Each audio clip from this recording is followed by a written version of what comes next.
Antonin, bonjour. Salut. Voilà, donc pour les gens qui ne savent pas, c'est la deuxième fois qu'on se dit bonjour parce qu'on vient de lancer le live, on Troisième. enregistre. Oui, Troisième. troisième fois, c'est vrai. Donc aujourd'hui, on va parler de c'est quoi un bon jeu d'ambiance. Et je me suis dit que toi, en tant que créateur de jeux, auteur de jeux et éditeur aussi avec Old Chap, tu es un peu une des personnalités qui m'est venue tout de suite en fait en tête en me disant bah oui, tu représentes bien l'image que j'ai. Alors tu fais pas que des jeux d'ambiance évidemment, mais tu représentes bien ça, c'est-à-dire que tu as le côté euh, un peu Roberto Fraga, je sais pas si la comparaison te va, mais d'avoir des bonnes Moi, elle me plaît. idées. Si, j'aime beaucoup ce que fait Roberto. Et donc, tu as ce côté-là, quoi, d'avoir des bonnes idées, je trouve, à développer de mécanique. Et en même temps, tu as un côté, une personnalité, je trouve, qui représente bien aussi l'image qu'on peut se faire de ce qu'est un jeu d'ambiance. C'est-à-dire quelque chose d'entraînant, joyeux. Tu as fait aussi beaucoup de, on l'a vu avec ton frère, la musique, etc. Donc il y a un petit côté comme ça, qui, pour moi, coche toutes les cases de l'idée qu'on peut se faire d'un jeu d'ambiance. Je sais pas si tu es d'accord avec ce petit portrait ou si tu Bah, apporterais des ça me petites... fait plaisir. Bon, déjà, ça me fait plaisir. D'accord avec ce petit portrait. Oui, c'est une de mes facettes. Et ça me fait très plaisir parce que moi, c'est une des choses que je recherche le plus dans les jeux. D'ailleurs, je préfère parler de jeux d'ambiance que de party game. Je ne fais pas trop de party game et j'aime moins ce mot parce que justement, jeu d'ambiance, c'est jeu qui instaure une ambiance autour de la table et une ambiance agréable, joyeuse. C'est ça souvent, moi, que je recherche parce que euh, c'est quand même la joie, qui est encore autre chose, du divertissement, est quand même pour moi une émotion très belle. Après, c'est un portrait qui me va très bien et en même temps, bien sûr, comme tout portrait, il est incomplet au sens où, comme tout clown, je dirais entre guillemets, il y a différentes facettes du clown. C'est-à-dire que ça me fait plaisir qu'on retienne ça de moi et en même temps, je sais que justement, que si je suis une recherche dans la joie et dans ce partage, c'est parce que j'ai mes doutes profonds, j'ai mes moments justement plus d'inquiétude ou autre, et que la joie est une thérapie dans ça. Donc c'est ça qui est double et que j'aime bien justement. Oui, comme je disais, enfin, on vient de parler de jeu d'ambiance, tu disais c'est pas un party game. Ça serait peut-être bien, avant de dire c'est quoi un bon jeu d'ambiance, d'essayer de déterminer c'est quoi un jeu d'ambiance en réalité. Est-ce que tu penses qu'on peut arriver à le définir? Parce que parfois, bon, on met un peu, j'ai l'impression que c'est un peu la catégorie fourre-tout, et que même parfois on l'associe trop à des petits jeux des petites Oui, boîtes, oui. etc., voire petites mécaniques ou simplistes, alors qu'en réalité, non, un jeu d'ambiance, il en existe des formats de toute taille, de toute durée, voire même de tout matériel. Alors l'exercice de la définition, il est toujours difficile parce que lui aussi, il est toujours incomplet. Mais par contre, en tout cas, moi, je peux dire ce qu'est pour moi un jeu d'ambiance. Un jeu d'ambiance, je disais, c'est quelque chose qui instaure une ambiance autour de la table et une ambiance dans la joie, pour moi, dans agréable et dans de l'interaction entre les gens et qui va faire qu'à la fin, on a retenu une ambiance comme un bon repas d'une partie. Une partie, voilà, on la retient comme un bon repas et il y a eu vraiment ce moment de convivialité, voilà, j'arrive pas à le dire convivialité. Oui, convivialité. C'est comme ça que je le retiens, ce qui fait que ça peut être sur des jeux un peu plus, avec un peu plus de règles, hein, sur un jeu d'ambiance. Mais voilà, un jeu de gestion, pour moi, c'est pas un jeu d'ambiance, puisque c'est pas un jeu qui est tourné vers la sociabilité entre les joueurs, vers le fait que ça soit agréable et joyeux. Je te dis, je mets le mot joie euh, dans le jeu d'ambiance. Et donc, mais par contre, c'est pas forcément à très nombreux, hein. On peut faire des jeux d'ambiance à deux joueurs. Ouais. Donc voilà, je sais pas toi ce que tu ajouterais, ce que tu compléterais, ce que tu. J'avais posé la question un peu à la communauté. On m'a fait quelques retours. Donc dans ce qui est Mhm. revenu, j'ai noté, c'est un jeu pour rigoler, c'est quelque chose qui revient. Ouais. Des parties courtes, a priori, c'est quelque chose, il y a un esprit de recommencer. C'est quelque chose, Oui, une récurrence. C'est pas un jeu qu'on fait une fois, une partie, c'est quelque chose qu'on enchaîne en fait. Euh, absolument, c'est intéressant ça. On retrouve un côté de l'enfance, justement. Dans le jeu d'ambiance, il y a un retour en enfance. Moi, ça m'intéresse énormément les jeux pour enfants.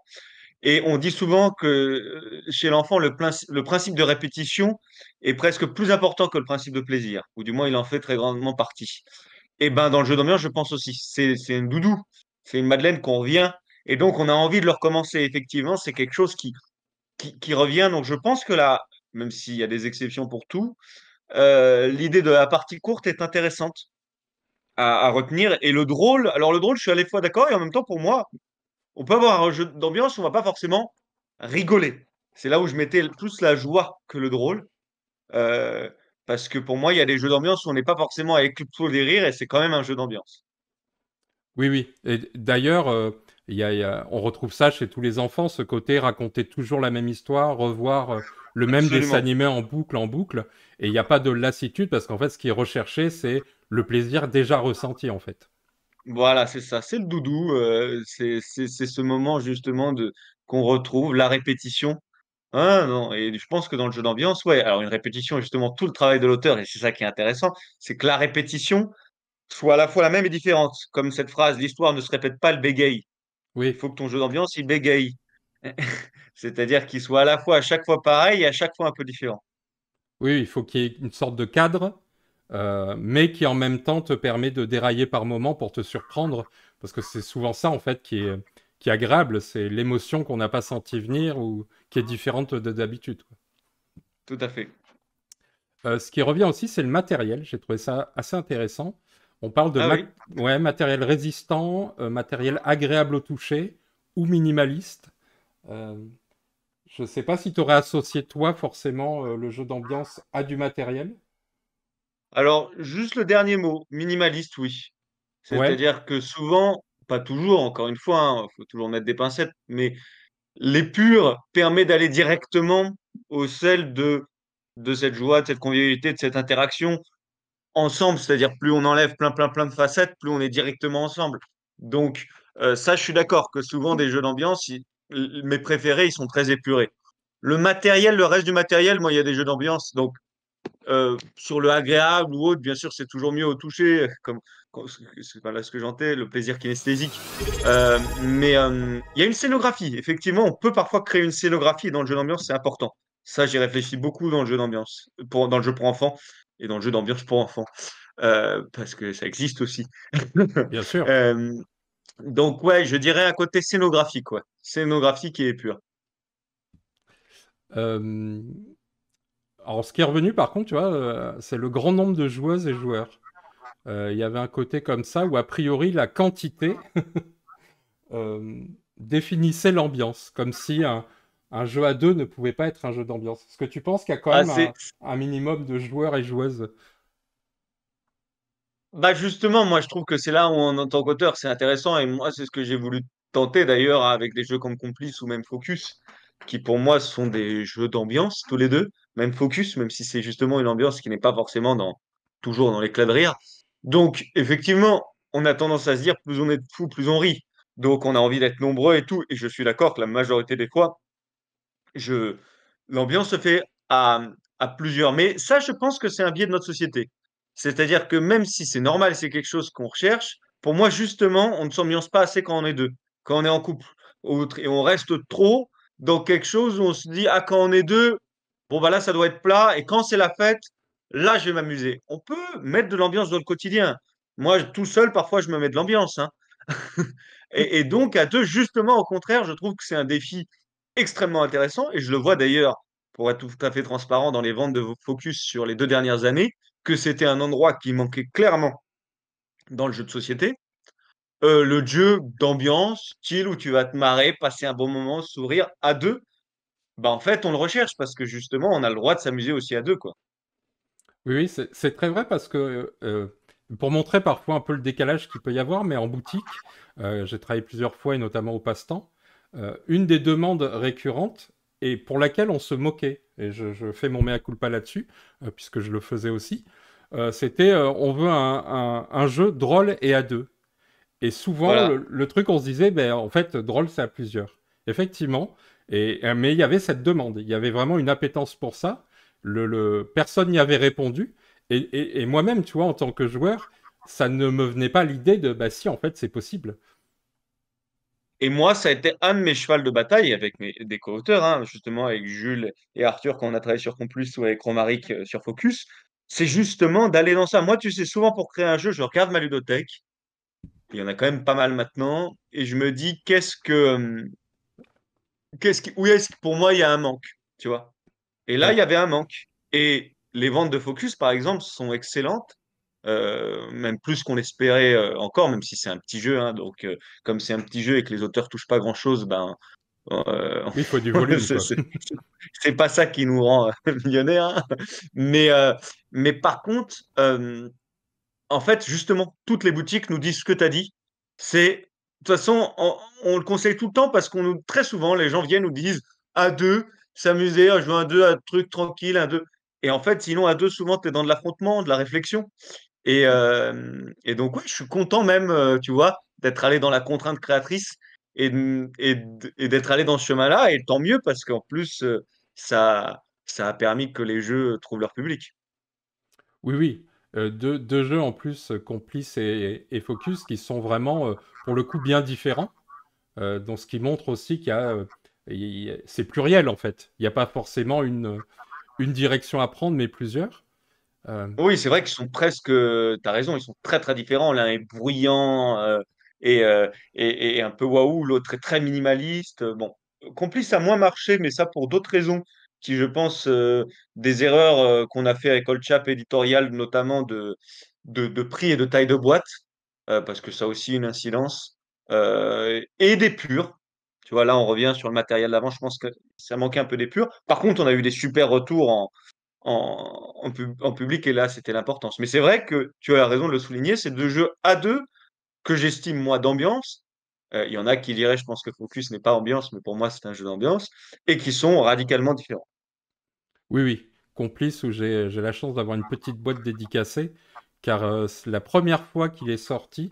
Donc, le premier test proto était chez moi à l'époque. Donc, Ah oui, très content qu'il soit arrivé jusqu'au bout. Effectivement, tu parlais de taille de boîte. Tiens, c'est intéressant de faire un petit pas de côté. Je me souviens, il y a quelques années en arrière, on disait que certains jeux avaient des trop grosses boîtes, mais parce que pour le public, c'était impossible de s'imaginer un jeu de gestion, par exemple, ou un gros jeu un peu complexe, dans des plus petites boîtes. Tu penses que Complice, c'était le fait qu'il soit dans une trop grosse boîte par rapport à son expérience ludique? ouais, il y a deux choses. La première chose, la plus importante, c'est le prix. Ouais. C'est que, bon, si on a fait une grosse boîte, c'était pas, je veux dire, de toute façon, les maps étaient un peu grandes, mais on aurait pu les rétrécir. Mais pour le coup, là, on n'avait pas trop le choix. Mais je veux dire, plus que la grosse boîte, enfin, les deux. Il y avait vraiment le prix, c'est à 30 euros. 30 euros à deux joueurs, c'était un blocage. C'est un jeu plus d'expérience, hein, Hmm. Complice. Donc, en plus, c'est un jeu où il y a une expérience très forte, mais c'est pas comme dans Focus où les images vont changer, il y a tas de choses qui vont changer. Ça peut être, la répétition peut manquer parfois un tout petit peu de surprise, même si on a vachement travaillé, hein. Et quand même, la grosse boîte, oui. Moi, tu vois, là, j'ai revu tout le game design d'un jeu en ce moment, un prototype que je travaille en ce moment, où je suis passé d'une boîte où j'ai tout réduit pour avoir plus que 110 cartes minuscules. Et pourquoi, en fait, c'était pas juste pour des contraintes commerciales, c'est aussi que quand je suis parti en voyage il y a peu, je me suis aperçu que c'était pénible de l'avoir dans le sac. Or, c'était un jeu que j'avais envie de sortir comme ça. Un jeu de gestion, c'est pas forcément le jeu que tu as envie de sortir comme ça en 10 minutes le soir pour te marrer. Oui, oui. Donc, c'est à la limite, le fait qu'il y a une grosse boîte est moins gênant. Mais par contre, un jeu d'ambiance, oui. Et c'est là où j'étais d'accord sur le côté matériel épure tout à l'heure. Et d'ailleurs, on pourra en reparler, mais Fiesta, on le ressort l'année prochaine, là, dans une nouvelle version où on a vachement travaillé l'ergonomie. Et en tant qu'auteur, moi, j'ai énormément réfléchi au jeu, qui est à la fois le même et différent. Parce que je pense que là, il y a un côté où plus la boîte est petite, plus elle se met tranquille dans le sac, plus elle se sort facilement, bah, plus on est directement dans l'ambiance. Et ça, voilà, c'est extrêmement important. Je fais souvent le parallèle avec les sports, parce que moi, je suis très sportif. Hmm. Les sports qui marchent, enfin, que j'adore le sport, c'est très sportif au sens comme ça. Et les sports qui marchent fort, je parle en dehors des trucs médiatiques avec des tas de thunes, hein, mais c'est les sports où tu peux jouer avec rien en une seconde. Moi, je suis allé dans des pays où je parlais pas la langue ou autre, avec le métier de mon père, qu'on voyageait beaucoup, et j'allais jouer au foot comme ça, avec juste une balle, et parfois on n'avait même pas une balle, hein, c'est déjà arrivé. Et en fait, tu pouvais.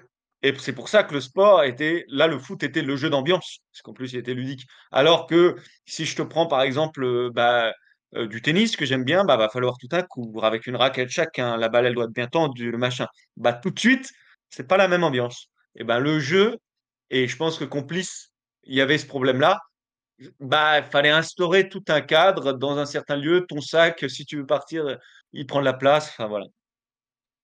Oui, oui. Et d'ailleurs, ça me fait penser quand j'ai fait quelques trajets pour aller chercher ma fille à l'autre bout de la France, euh, j'ai remarqué dans plusieurs gares où j'attendais, bah, il y avait du Skyjo partout.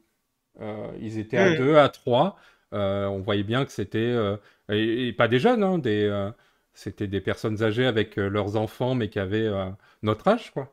Et il était partout, il sortait partout. Et c'est vrai que c'est aussi une notion qui est revenue, qui était de pouvoir se jouer partout.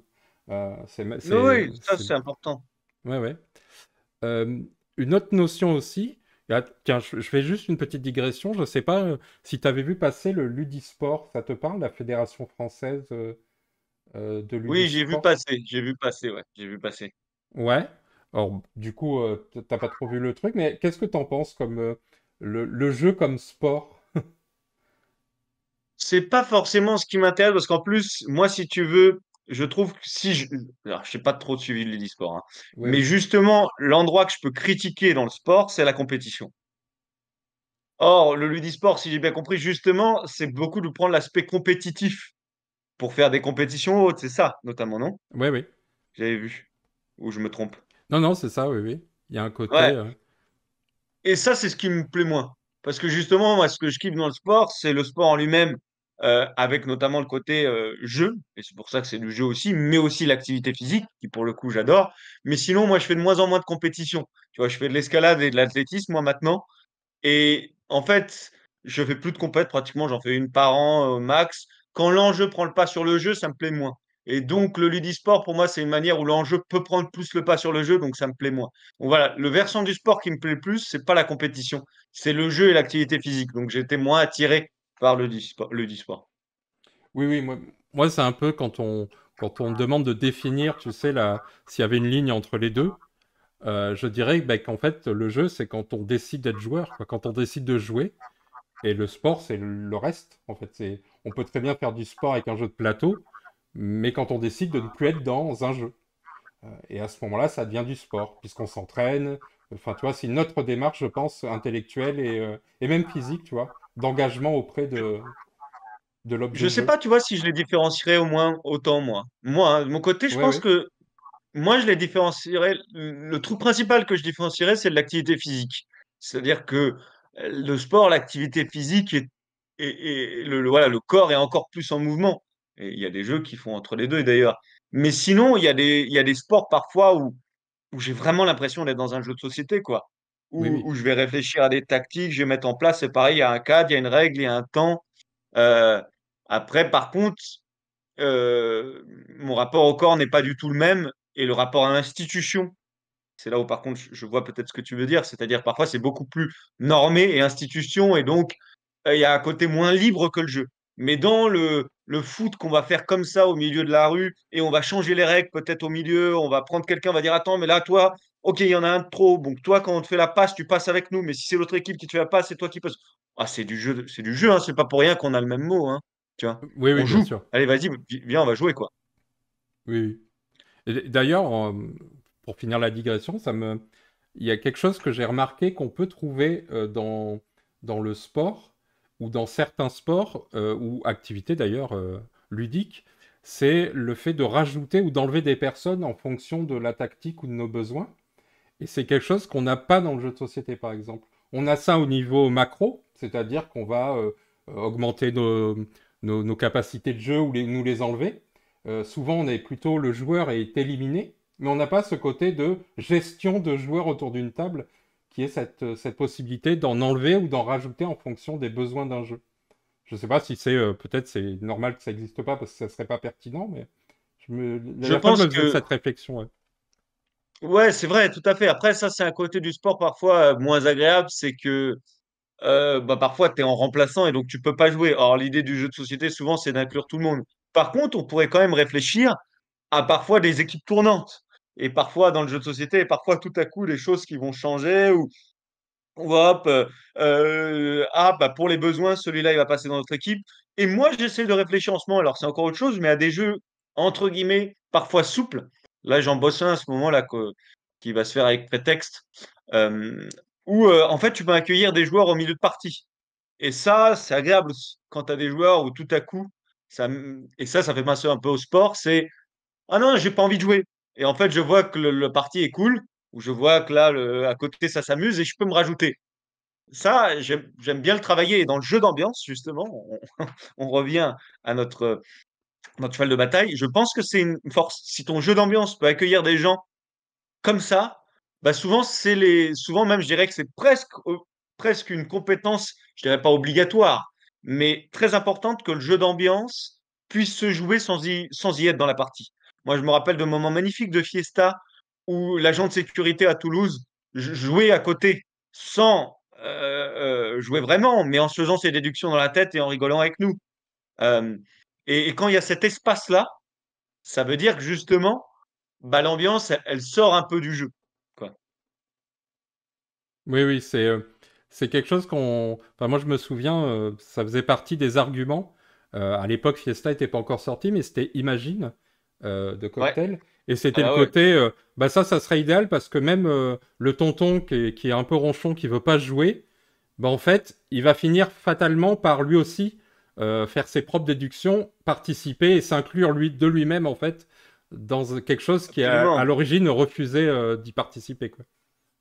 Bah, imagine pour ça extra. Moi, j'ai eu encore ça. C'est chouette que tu prennes cet exemple. Je l'ai eu il y a un mois, hein. Il y a un mois, je faisais une soirée jeu. Tous les mois, je fais des soirées jeux bénévoles avec des amis où on anime des jeux pendant de 20h30 jusqu'à 2-3 heures et les gens viennent jouer c'est dans une petite salle dans les villages où j'habite, dans le village, une petite ville où j'habite, à côté où j'habite. Et c'est beaucoup de gens qui n'ont pas du tout l'habitude de jouer. Il y a entre 30 et 50 personnes qui viennent en général. Et à chaque fois, on a de nouvelles personnes. Et à chaque fois, c'est un défi puisqu'il y a plein de gens, à chaque fois qui arrivent, certaines personnes qui ne jouent pratiquement jamais. Ben, la dernière fois, il y avait des amis de l'escalade et je me disais, là, je sens que eux deux, ça va pas être si simple. Parce qu'ils venaient parce qu'on était potes. Euh, mais ils n'avaient pas envie de jouer, notamment un. Et en fait, le moment où j'ai réussi à le débloquer, c'est avec Imagine. Où il était là, là, là, et en fait, comme tu as dit, à un moment, chut, il était dedans, il s'est totalement jeté dedans. Et ça a été vraiment un jeu d'ambiance. Parce que on parlait autant du jeu que du reste. On s'est mis à chanter entre deux trucs. Parce que justement, ça, c'est peut-être un autre truc que j'aime bien dans le jeu d'ambiance. Pas dans tous, hein, mais que j'aime bien, c'est cette soupape, ces moments de respiration qui permettent que le jeu est à la fois un jeu et un prétexte pour parler d'autre chose. Et il n'est pas enfermant. Et donc, entre deux tours d'Imagine, on allait chanter un peu de Brassens, de machin, de bidule. Et quand le jeu permet ça, ça c'est top. Donc, c'est un exercice intéressant en tant qu'auteur, je trouve, à ne pas chercher à remplir tous les vides. Autant il y a des problèmes parfois de rythme où ton jeu peut être trop lent, autant parfois il y a des problèmes de rythme où il est trop rempli et trop dynamique tout le temps. Et moi, c'était un peu mon piège au début quand je faisais des jeux, je trouve. Et comme il est trop dynamique tout le temps, tu ne laisses pas cet espace de respiration et de faire que finalement, bah, c'est aussi la vie qui circule dans ton jeu, quoi. Oui, oui, tu parlais de scénographie tout à l'heure, et ça fait lien aussi avec le cinéma, où un bon film, finalement, c'est aussi un film qui prend le temps de te laisser à toi-même le temps d'apprécier ce que tu viens de vivre, quoi. Il C'est faut ces ça, non phases. seulement, voilà, tout à fait, non seulement te laisser l'apprécier, mais aussi te laisser à continuer à vivre d'autres choses. Alors ça, c'est peut-être la différence au film, parce que le film, euh, pour le coup, t'as le pas, même quand il y a justement Oui, des moments de respiration, tu restes dedans. Moi, ce que j'aime dans le jeu, c'est que vraiment, eh ben, parfois, tout à coup, au milieu de deux tours, là, il y a quelqu'un qui se met à nous parler d'autre chose. oui, oui. Et, et pourquoi pas? Et même, j'ai même pas pourquoi pas. Et tant mieux. Si le jeu laisse cet espace de respiration-là, c'est top, quoi. Parce que ça veut dire que tout à coup, il est un lien. Il est un jeu de société, de faire société, quoi. Oui, oui, c'est quelque chose que j'ai beaucoup vu quand je faisais tourner le jeu Two Rooms and a Boom, qui sont donc des Ah, je connais parties. pas. Donc, c'est Two Rooms and a Boom, tu sais, c'est à nombreux pour le coup. C'est à rôle caché. On fait partie de deux équipes différentes, mais on ne sait pas dans quelle équipe enfin, qui sont les autres personnes de notre équipe, et on sépare le groupe en deux. Ce qui fait Ah oui, qu'après, je l'ai, mais j'ai pas encore joué. Je me le suis pris, je l'ai pas encore joué. D'accord, oui, je vois. voilà. Et Ouais, on est ouais. donc sur des parties, la partie totale, tu sais, c'est en plusieurs manches de 5 minutes, 4 minutes, 3 minutes, 2 minutes, 1 minute. Et donc ça fait 15 minutes la partie. Et en fait, entre deux parties, il y a ce moment où tu revis ce que tu viens de vivre, tu te racontes ce que tu as vécu, les moments de tension, les moments, les ratés, les moments où tu as réussi à avoir quelqu'un où tu t'es fait eu. Et puis, on redémarre pas tout de suite. Il y a un petit temps de latence de C'est grignoter un ça. bout, discuter. Tu sens qu'il y a une émulsion qui dépasse le jeu, en fait. L'entre-deux-jeux Et ça, fait partie, j'adore. en fait, de la soirée. Voilà. Et ça, tu vois, on cherchait notre définition du jeu ambiance, c'est peut-être là. C'est quand le jeu a fait partie de la soirée et est un tout.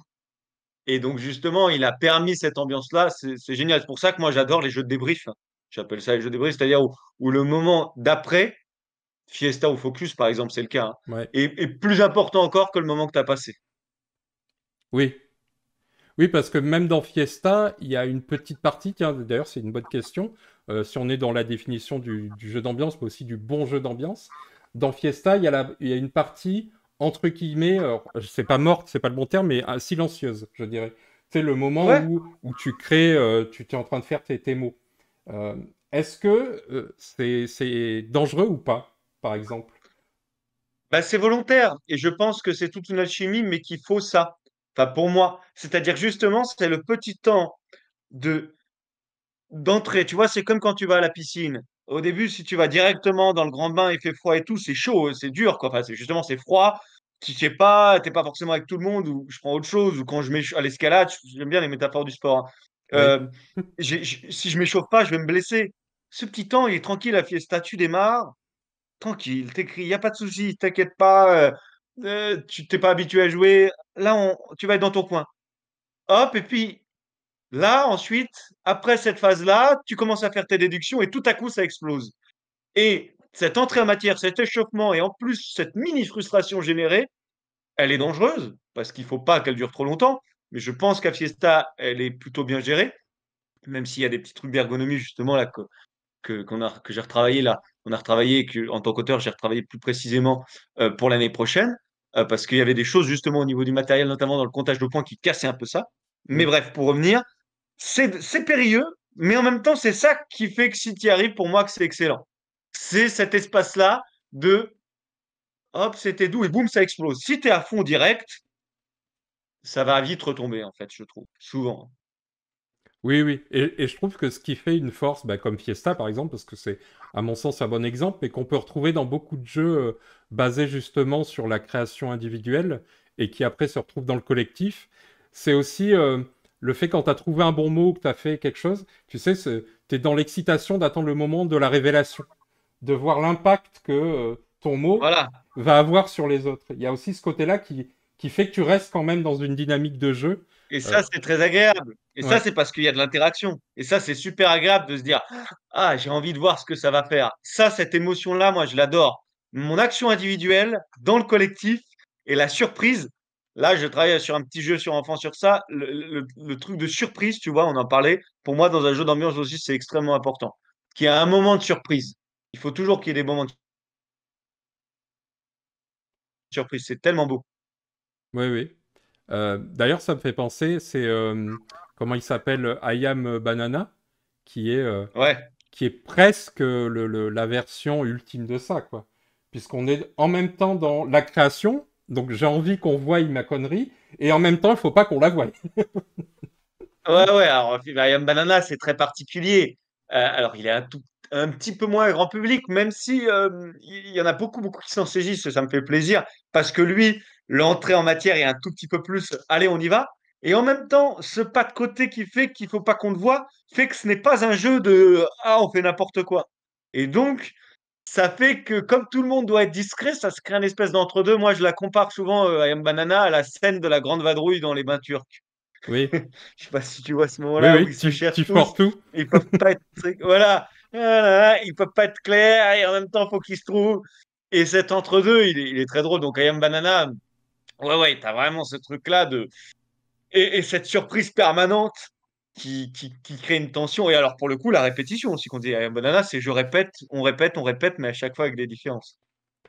Oui, oui. D'ailleurs, on parlait de répétition. Il y a beaucoup de jeux qui sont basés là-dessus. Et ce qu'on va appeler, tu sais, la méta. C'est-à-dire qu'à force de jouer avec un même groupe, tu vas finir par développer une sorte de langage ou de Hmm. compréhension du groupe. Je trouve que pour certains jeux, parfois, c'est contre-productif. j'ai l'impression, tu sais, que ça épuise le jeu. C'est-à-dire tout ce qui fait l'intérêt du jeu, c'est cette Tout à fait. phase de création de langage du groupe, et qui changera évidemment si tu changes de groupe. Ça, c'est quelque chose à laquelle tu fais attention, toi, quand tu crées des jeux, par exemple? Bah ouais, parce que l'idéal, et je dis bien l'idéal, c'est pas toujours facile, mais c'est de réfléchir à plusieurs étapes dans ton jeu. C'est-à-dire un jeu qui n'est agréable que les 4 5 premières parties. Je dis pas qu'il est mauvais parce que c'est intéressant déjà, hein. Il y a des bouquins, on les lit une fois et c'est trop bien, hein. Donc, mais dans l'idéal, quand je le peux, bah, j'essaie de réfléchir un peu après. Et donc oui, c'est quelque chose auquel je fais très attention. Même souvent, il y a ça. Tu vois, Fiesta, il y a les contraintes après qui arrivent. Et certes, peut-être il y a que 20% des gens qui jouent avec les contraintes, mais moi, je joue beaucoup avec ça maintenant quand je joue avec les gens qui, où j'ai déjà joué avec eux. C'est-à-dire, ah bah sinon, ça y est, on commence à y arriver. Ah ouais, mais maintenant, le premier mot qu'on doit écrire, il doit commencer par un P. Ça doit être une rime en I, il n'y a pas de lettre E. Et là, ça vient remettre une surprise, une redécouverte. Tu vois? Focus, il y a 3 niveaux de jeu. Pareil, ouais, chaque fois, ça va créer des trucs un peu plus voilà, dans la tête qui vont te remettre de la surprise. Et donc, je pense que quand c'est possible, c'est au travail de l'auteur et de l'éditeur aussi de réfléchir à ça, c'est-à-dire de se dire comment mon jeu peut résister, si c'est possible, à ce méta, à cette poursuite, pour que tout à coup, et ça c'est merveilleux quand ça marche, ouais, il y a une deuxième découverte, se dire, ah, je redécouvre le jeu d'une autre manière. Ouais, tu J'ai parles de... progressé, le jeu a progressé aussi. Oui, il y a toujours... Tu parles de surprise. Est-ce que il faut le comprendre comme un... Comment dire? Un effet, tu sais, comme dans les films, un twist, quelque chose comme ça? Ou est-ce qu'on peut aussi l'entendre par retrouver une forme de fraîcheur? Un peu comme une redécouverte Non, on du peut même aussi jeu. l'entendre par la fraîcheur, hein. Non, non, on peut aussi l'entendre par la fraîcheur. C'est pas forcément un twist, hein. C'est aussi juste par un petit élément. Il y a à la fois le côté à twist qui fait plaisir, mais ça, je dirais plus, c'est la première corde, c'est la corde émotionnelle numéro un. C'est hop, je te mets une surprise. Ah, mais la deuxième, la plus intéressante, c'est la fraîcheur. Parce que parfois, il y a un twist, mais en fait, quand tu joues, c'est pas si énorme, mais c'est juste qu'on t'a dit, regarde, là, il y a ce petit matériel, ou il y a ce. L'idéal, c'est même, moi, j'adore même quand les gens se disent, bon, ça va pas changer grand-chose, hein. Et en fait, ça change énormément. Oui, il y a le curseur, parfois, il est pas décelable avant de l'avoir bougé pour se dire, ah mais si, en fait, ça apporte quelque chose. Euh, Ouais, un des éléments quand tu fais, quand tu crées un jeu, comme tu l'as dit, c'est que le but des règles ou de ce que tu inventes, c'est de mettre les joueurs ou les joueuses dans une certaine émotion, dans une certaine situation. Est-ce que parfois on a des critiques qui disent ah oui mais là ça n'a pas marché parce que tu n'avais pas les bons joueurs autour de la table. Est-ce que tu penses que c'est au jeu de faire en sorte que ça matche avec tous les joueurs et les joueuses, ou au contraire, ça fait quand même partie des ingrédients que tu ne peux pas contrôler, qui est, bah, si tu as un bon animateur autour de la table, ça va faire décoller un jeu qui serait peut-être plus terne de base, ou pas du tout. bon, c'est complexe comme situation, comme question parce que y a les deux éléments de réponse. Enfin, je veux dire, je dirais oui, oui et non. C'est-à-dire que ton travail en tant qu'auteur, c'est quand même de faire que ton jeu, il marche dans le plus de situations possibles. Ça, c'est important. Et justement, moi, certes, au début, par exemple, en tant qu'animateur, j'aide le jeu sur les festivals ou quand je le présente en vidéo haute, oui. Mais en fait, 90% des gens, 80 même plus, 95% des gens qui vont jouer au jeu, ils seront jamais avec moi dans la partie. Tu vois? Donc, si par exemple, Fiesta ou Focus ne marchait que sur ça, bah, aujourd'hui, ils vendraient plus. Donc, ton but, c'est quand même justement de réfléchir à ce que ça marche dans des tas de configurations. Un bon auteur, un bon auteur de jeu d'ambiance. Un bon auteur de jeu d'ambiance, on m'a déjà posé la question, est-ce que c'est quelqu'un d'intelligent? Est-ce que c'est quelqu'un de talentueux? Est-ce que c'est quelqu'un d'ingénieux? Pour moi, c'est quelqu'un d'empathique. C'est d'abord ça. C'est-à-dire, c'est un travail d'empathie, d'essayer de comprendre, dans la majorité des cas, qu'est-ce qui va se passer pour les gens émotionnellement, pas exactement, hein, mais voilà, faut faire attention d'ailleurs, hein, parce que ça peut être pas très loin de la manipulation, hein, et il faut faire attention parce que tu tapes. Moi, je me suis aperçu que par exemple, je pouvais être fort, pas pour les créer, mais pour jouer à des jeux de manipulation, et ça me dérangeait, parce que je me rendais compte que là, c'était l'autre côté de l'empathie. Et il y a des gens terribles dans la vie qui se servent donc c'est une empathie clivée, hein, c'est pas une empathie Ouais, jusqu'au bout, parce que si c'est l'empathie jusqu'au bout, tu comprends quand l'autre a mal. oui, Mais il y a des tas de personnes qui se servent de cette connaissance-là pour, là je parle pas dans les jeux, hein, mais pour, bah, voilà, pour arriver à des fins terribles. En tout cas, moi, je pense qu'en tant qu'auteur de jeux d'ambiance, ma principale qualité, c'est de travailler sur l'empathie et de me dire, attends, ok, mon frère, il réagit comme ça, mais il n'y a pas que mon frère, il n'y a pas que moi. Là, si je me mets dans une situation comme ça, si la personne, elle n'a pas cet élément de culture, si la personne, elle est plus lente à faire ça, est-ce que ça lui plaît quand même? Est-ce que je lui laisse un espace à cet endroit-là? Et plus tu essaies de réfléchir, et plus, si tu fais des tests aussi, il faut faire énormément de tests, ben, plus tu as de chances qu'il plaira à un grand nombre. Après, le but, c'est pas que ça plaise à tout le monde non plus, hein. Moi, un jeu, je préfère qu'il y en ait euh, une partie des gens qui l'adorent et d'autres qui l'aiment moins que tout le monde qui le trouve moyen, hein. C'est comme le fromage, hein. Je vais changer du sport, hein. Je veux dire, moi, le brie que t'achètes en supermarché, tout le monde dit ouais, ça va. Alors le bleu, il y en a qui disent ouah, que t'as acheté au fromagerie, c'est excellent, et d'autres qui disent ah non, pas pour moi. Je préfère quand même ça, hein. Donc, le but n'est pas non plus de plaire à tout le monde, mais d'essayer de penser à un maximum de gens, euh, tout en gardant la personnalité forte de ton jeu. oui, oui. D'ailleurs, ça me fait penser à un petit pied de côté. Tu parlais de personnalité forte. Comme tu l'as dit, toi, tu es un très bon animateur. En tout cas, tu es connu pour ça. Dans les festivals, on est tous. Tu disais, je suis pas dans toutes les boîtes. J'avais envie de dire dommage. On a envie d'avoir un Antonin Bocara autour de la table de jeu, évidemment. Est-ce que toi, en tant qu'auteur, justement, quand tu démarches un éditeur et que tu viens démontrer, montrer en tout cas ton travail, est-ce que c'est quelque chose auquel tu fais attention? De dire attention, il ne faut pas que je fasse croire que c'est moi qui fais le jeu. Il faut que j'arrive à démontrer que le jeu peut justement se faire sans moi. C'est quelque chose qu'on m'a pas mal ressorti au début. On me disait tout le temps, t'es pas dans la boîte, fais gaffe ou autre. Mais parce que je pense que mes jeux au début, justement, nécessitaient trop que je sois là, parce qu'il y avait trop de règles, il y avait trop d'éléments un peu. Donc moi, mon travail, il est plus en amont. C'est-à-dire que j'essaie vraiment de réfléchir en amont le plus possible, et parfois je me loupe, hein. Euh, de me dire, ok, attention, imaginons je suis pas là, ok, même je vais essayer de me mettre en dehors du test et tout. Quand je suis avec l'éditeur, le moment, en fait, j'ai d'abord pas envie de passer un bon moment avec la personne. C'est pareil l'éditeur, hein. Quand je vais signer avec un éditeur, je signe avec des personnes aussi, hein. C'est pas juste avec sa capacité à être un bon éditeur. Est-ce que je vais passer des bons moments avec lui? Donc, c'est pareil, lui aussi, il va m'avoir à ce jeu-là. Et quand je dis il va m'avoir positivement. S'il me manipule pas, mais en général, c'est pas ça. Donc, de la même manière que moi, ce que je vais faire autour du jeu, je vais pas me freiner. Alors attention, il faut que j'y croie vraiment au jeu, hein. Si j'y crois pas, de toute façon, j'y arriverai pas. Donc déjà, il y a ça. Moi, je vais pas me freiner parce que c'est enthousiasme, c'est aussi un projet ensuite qu'on va partager pendant 2 ans de travail. Bah, lui aussi.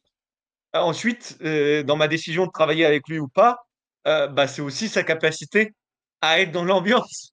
Donc, je dirais que c'est un cercle vertueux à partir du moment où, mais maintenant ça se fait toujours, et ça a pu me causer des torts encore une fois au tout début, où tu signes pas le jeu tout de suite. C'est-à-dire que l'éditeur ensuite il va faire des tests, hein, et il va faire des tests sans moi. Je dirais que le truc dangereux, effectivement, et ça m'est arrivé une fois au début et ça a été compliqué après, c'est de signer juste après un festival où là, en fait, c'était dans l'engouement, il a même pas testé avec d'autres personnes. Mais si je vais à tel moment, on a passé un super moment avec l'éditeur et il le reteste et ça se confirme. Et en plus, il se dit, ouais, ça va être cool de travailler ensemble, bah, tant mieux. Les éditeurs qui disent, moi, je veux pas d'affect dans le travail, bah, c'est dommage parce qu'en fait, la vie, c'est de l'affect. Donc, moi, en même temps, c'est ça qui m'intéresse. Donc voilà, donc je me freine pas au moment où je le présente, mais j'essaie d'être un maximum convaincu et de me dire avant, bon, là, c'est quand même un jeu que tu montres avant tout, et toi, tu vas lui donner tous les ingrédients pour que ça passe. Mais si j'y crois pas, de toute façon, j'arriverai pas à m'enthousiasmer. Oui. Tu disais justement que tu étais sur des jeux un peu plus vers le public enfant. Tu avais déjà fait Ouais. Panic Island ou surtout Little Panic Island qui était pour les plus jeunes. Ou pour le coup, d'ailleurs, tu disais qu'au début, tu étais peut-être trop dans trop d'énergie. C'était peut-être un peu le cas de ces Ouais, jeux-là, non? Qui laissaient peu de temps mort. ouais. Alors heureusement, c'était 2 minutes, hein. Oui, C'est-à-dire qui qu'il y a était quand même un rapide. truc que j'avais. Voilà, c'est-à-dire que le temps, en fait, je faisais beaucoup de fractionnés, de course à pied fractionnée à ce moment-là, et c'était ça que j'aimais bien, c'était on court à fond, puis on se repose. Donc, même s'il laissait peu de temps mort, et donc il n'était pas si ouvert, comme c'était 2 minutes, c'est bon, on pouvait respirer. Mais oui, oui, ils étaient très pleins, ces jeux-là. Mais je les aime bien, mais ils étaient très pleins. Oui, oui. Depuis, Et oui, donc tu disais Oui. par rapport aux jeux pour enfants? Oui, justement, bah, dans les derniers, je pense que tu as fait avec, c'est avec Yves Hirschfield, Mysterium Kids, par exemple. Ouais. Euh, Est-ce que, alors déjà, tiens, travailler avec Yves Hirschfield, qui est aussi une personnalité marquée par le jeu d'ambiance, on va dire, on l'imagine bien, c'est un peu, on se souvient, il faisait beaucoup de vidéos un peu parodies, c'est quelqu'un qui a un humour comme ça. Euh, Est-ce que c'est difficile ou pas difficile de travailler avec des personnalités comme ça en co-autorat euh, qui ont beaucoup d'humour ou qui veulent le placer, toi qui as beaucoup d'énergie aussi, par rapport à tes autres Non, co-auteurs avec qui tu as travaillé Alors déjà, moi, je suis pas celui pour lequel c'est le plus facile de travailler en coautorat, au sens où, enfin, je veux dire, je sais pas si c'est pas facile de travailler avec moi, mais ce que je veux dire par là, c'est que je travaille pas. Là, je l'ai fait un peu ces derniers temps, mais je travaille pas énormément en coautorat. Avec Romaric, oui, parce que c'est vrai que je trouve une très belle complémentarité, ce qui ne veut pas dire que j'estime que ah, c'est un meilleur auteur que les autres, même si c'est un excellent auteur. C'est pas ça, mais c'est la complémentarité. C'est comme un, je continue toujours métaphore, un double au tennis ou autre. C'est Oui, pas les deux meilleurs joueurs forcément qui arrivent. Euh, donc moi, j'ai une tendance parfois à me dire, oula, un jeu déjà entre guillemets, on est déjà plusieurs dans ma tête. Je le dis en rigolant et en même temps, c'est ça la création, hein. C'est ouais. vraiment parfois des doutes énormes et des réflexions où il y a plein de choses qui se passent. Donc, de le rajouter avec une personne, ça fait un peu peur. Parfois, moi aussi, quand je travaille avec plusieurs, je n'ose pas dire à l'autre qu'à un moment, en fait, le jeu ne me plaît plus, alors que j'ose tout à fait le dire à moi. Ça, si je suis tout seul, il n'y a pas de problème. Euh, et ensuite, on va travailler avec l'éditeur. Donc, de toute façon, on va rajouter une autre personne. Donc, parfois, j'ai tendance à me dire, faut vraiment que ça soit très simple. Yves, c'est un ami. C'est extrêmement agréable d'être ensemble, de travailler ensemble. Après, parfois, je pense, on a travaillé sur deux jeux qui sont deux très beaux jeux, Mister Kids et I Am Banana. Mais on a envie de retravailler ensemble. Mais si on l'a pas fait ultra souvent, c'est que je pense que on est très proche par certains aspects. Je dirais presque trop proche pour tout le temps travailler ensemble, parce que c'est un cocktail Oui, explosif, quoi. Et donc, voilà, je vais pas boire de ce cocktail tous les jours. Par contre, en tant qu'ami, bah c'est ça, je peux en boire, ça, je peux en boire tous les jours, oui. Donc, donc voilà, c'est c'est c'est c'est c'est des expériences à chaque fois différentes et c'est à chaque fois un nouvel apprentissage quand tu travailles avec un autre co-auteur, quoi. et comme c'est des jeux destinés aux enfants, est-ce qu'il y a, ça serait quoi les spécificités ou les différences qu'il peut y avoir entre du jeu ambiance à destination des plus jeunes et du jeu ambiance, on va dire, à destination des adultes, hors le côté thématique par exemple, mais Je suis pas encore un expert, mais c'est vrai qu'en ce moment, le jeu pour enfants m'amuse énormément. Je pense notamment parce que je commence à avoir envie d'en avoir et parce qu'aussi je fais tout un travail avec une psychanalyste où il y a des trucs vraiment où parfois je sens que qu'il y a de mon enfance qui est là tellement de manière éclatante devant mes yeux et qui me fait tellement de bien quand je serre dans les bras l'enfant que j'étais que c'est thérapeutique. Donc en fait, faire des jeux pour enfants en ce moment, il y a un côté ouais, je pense thérapeutique qui me plaît beaucoup. Et la différence, je pense, c'est une immédiateté encore plus grande. Moi, quand démarre un jeu pour enfants, je pense à une émotion, toujours. C'est pas un truc mécanique. Toujours, je me dis, tiens, rappelle-toi de ce moment-là.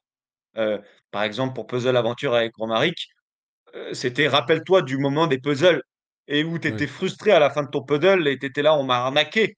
Maintenant, il faut que je le détruise, mon truc, et j'ai rien au bout. Très souvent, je pars dans des trucs comme ça.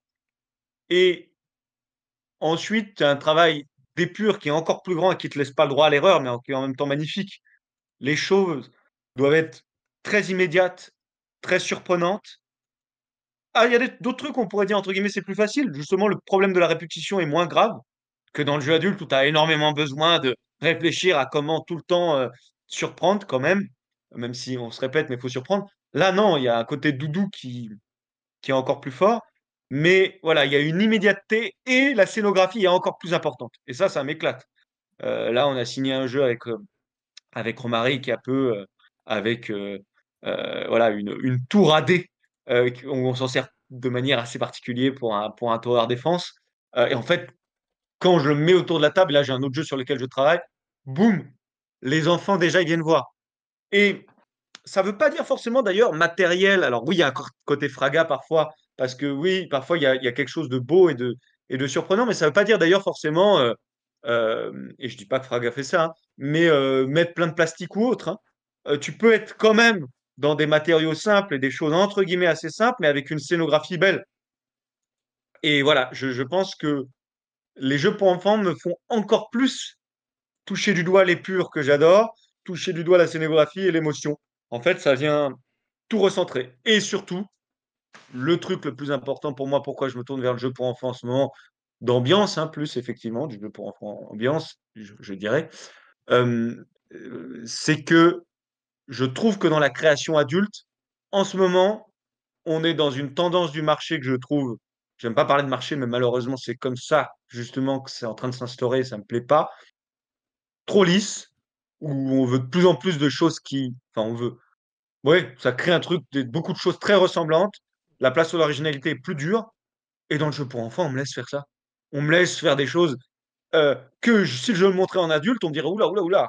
Et Mister Kids, à la base, c'était pas forcément un jeu pour enfants. Mais jamais il aurait pu marcher, je pense, malheureusement, pour les adultes. Parce que pas seulement les éditeurs, mais même les adultes, hein, c'est comme le mythe de Peter Pan. On casse notre enfance. Oh non, c'est bon, là, maintenant on arrête avec les tambourins, on est devenu sérieux. Moi, je suis pas sérieux.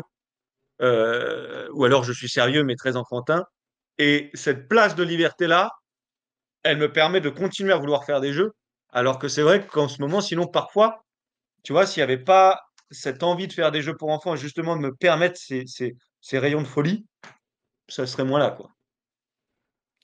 Oui, oui, il y a un côté où parfois on a envie en tant qu'adulte d'être dans quelque chose qui soit enfantin, mais qu'il faut qu'il fasse sérieux, comme si ça pouvait pas, on pouvait pas se laisser aller parfois à certaines choses.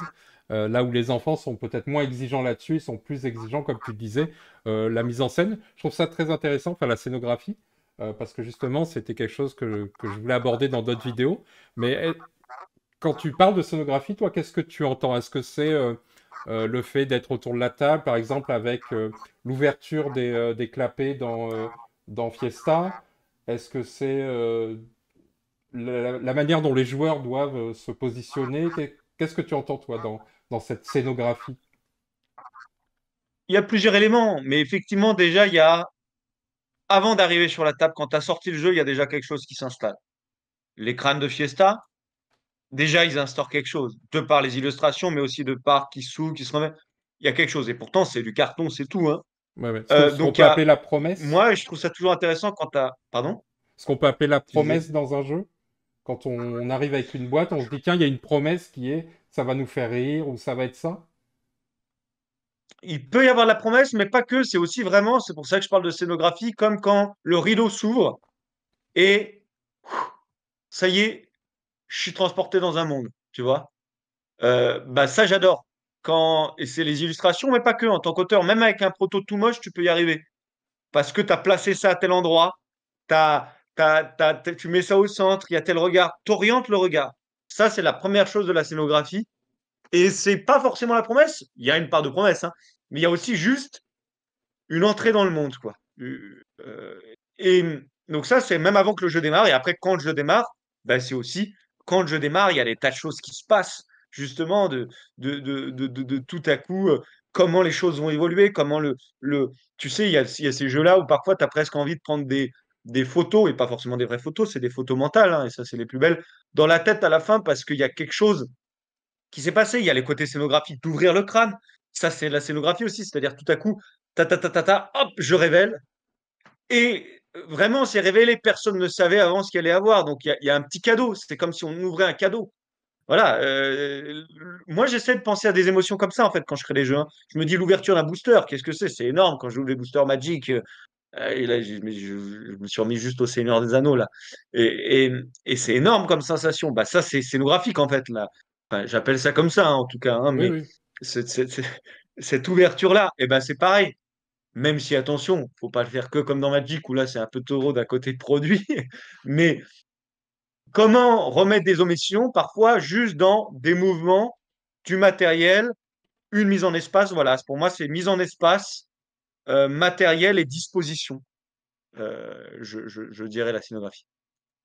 Oui, ça me fait penser au jeu Mega Jackpot, euh, qui est un jeu Hmm. qui paye pas forcément de mid chez Ticket Édition. Euh, mais en fait, la manière dont tu vas soulever tes cartes pour reproduire en fait exactement la même chose que la machine à sous quand les rouleaux tournent, tout ça en fait, c'est ce qui fait que tout à coup, tu es transporté dans, ok, c'est une machine à sous, pour de vrai, quoi. Alors que si tu étais resté juste C'est à, ça. si tu joues pas le jeu de mettre les cartes, de les ouvrir comme il faut, et juste tu les retournes comme un vulgaire paquet de cartes, ça ne marche plus. Ça marche pas. Ouais, ouais. Moi, je prends souvent l'exemple d'un jeu. Excuse-moi, je t'ai coupé. Non, Vas-y. vas-y. D'un jeu que moi j'aimais beaucoup qui s'appelle Mort, Oui. qui est un jeu de la roulette russe. Voilà. Et la règle, si je me trompe pas, disait à l'époque, et d'ailleurs il avait été repris ensuite dans un jeu Dragon, je sais plus quoi, que Catala avait fait avec cet auteur. Je suis désolé, j'oublie le nom de l'auteur de Mort, euh, pour Françoise Blue Orange. Laurent. Et pareil, Ah non, pardon. pardon? Non, non, je suis tombé sur le roman. C'est Ah Ludovic ouais. Barbe, c'est ça, et Mathieu Collangette, c'est celui-là de jeu? Ou pas du tout? Je sais plus. C'est Mort, c'était une toute petite boîte. Et bref, pour reprendre la mécanique, tu as une pile de cartes et à ton tour, tu en retournes une. Et après, il y a un système où tu peux parfois repiocher des cartes, machin. Mais un peu, on va dire, comme Exploding Kitten ensuite, hein. Et si tu te retournes la carte Mort, t'es mort. Et on a joué comme ça. Et après, on a fait la même chose. Et on a étalé les 6 cartes barillées sur la table. Et au lieu de prendre la première, on disait prends celle que tu veux. Et le jeu n'avait plus rien à voir. Et pour moi, a été 10 fois mieux. Et c'était juste de la scénographie. C'était juste ce que j'appelle en tout cas moi scénographie. C'est-à-dire, mécaniquement, on n'avait rien changé, mais le fait de dire au joueur choisis parmi ces 6. Et il tend la main.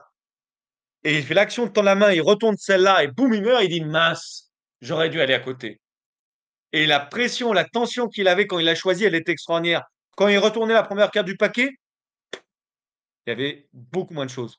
Et ça, c'est un petit rien, mais c'est le dieu des petits riens.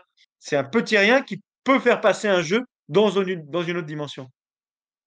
Oui, oui, c'est moi c'est quelque chose, j'ai souvent fait le rapprochement, je parlais tout à l'heure de Turum Sanobum, t'as la révélation à la fin, c'est vraiment le côté bah, t'es qui alors en fait qui a gagné et t'étais qui et le côté ah je me suis fait avoir ou j'ai réussi à arnaquer tout le monde et chez moi souvent j'en ai fait des parties des fois on était entre 20 et 30 personnes et je séparais les gens en mettant dans la pièce principale et sur le balcon.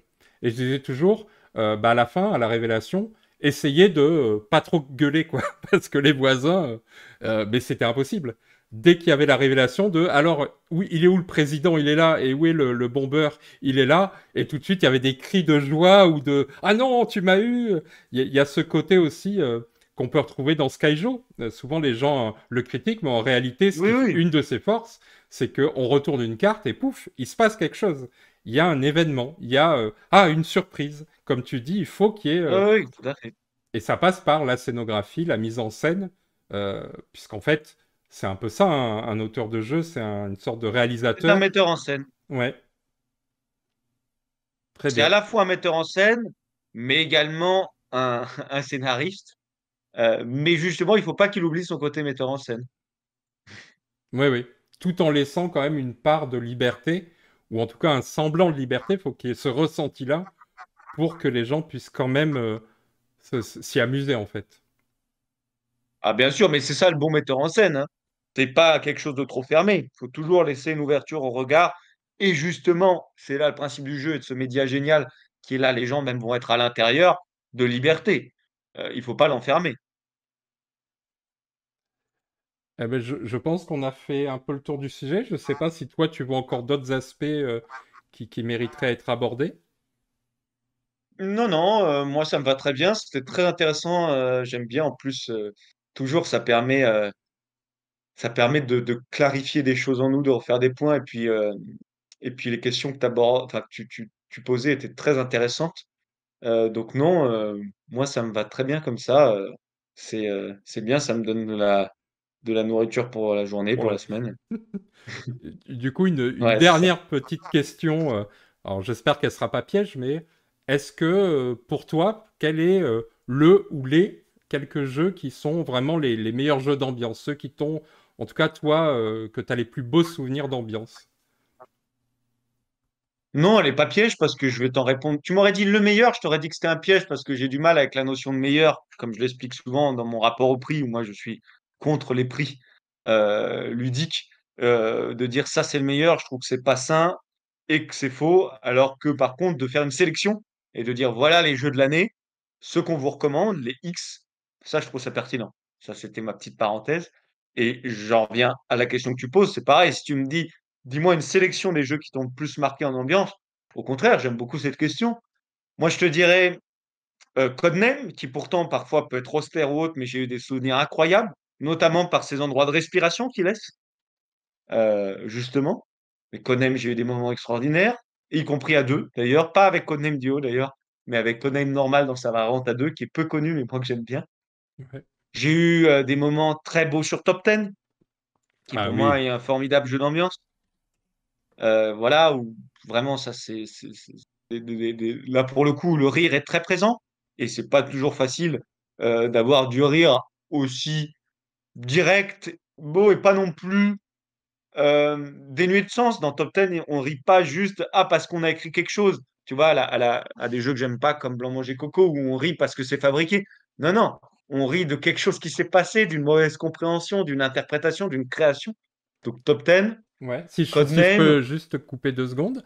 Euh, ouais, En plus, ce qui est intéressant dans ces deux jeux, je trouve Codenames, pour moi, il a une force et un défaut qui est le fait, tu sais, qu'à un moment, tu dois trouver, tu sais, quand c'est toi qui dois faire deviner à ton équipe, tu peux te retrouver, tu sais, en difficulté. Il y a des personnes qui vont être mal à l'aise parce bien qu'elles n'ont sûr. pas l'idée, Ouais. parce que tout le monde attend quelque chose d'elles. Et je trouve qu'à l'inverse, Top 10, c'est l'inverse. Tu ne peux jamais finalement être en difficulté parce que tu peux toujours te baser sur les autres ou tu peux toujours faire quelque chose, quoi.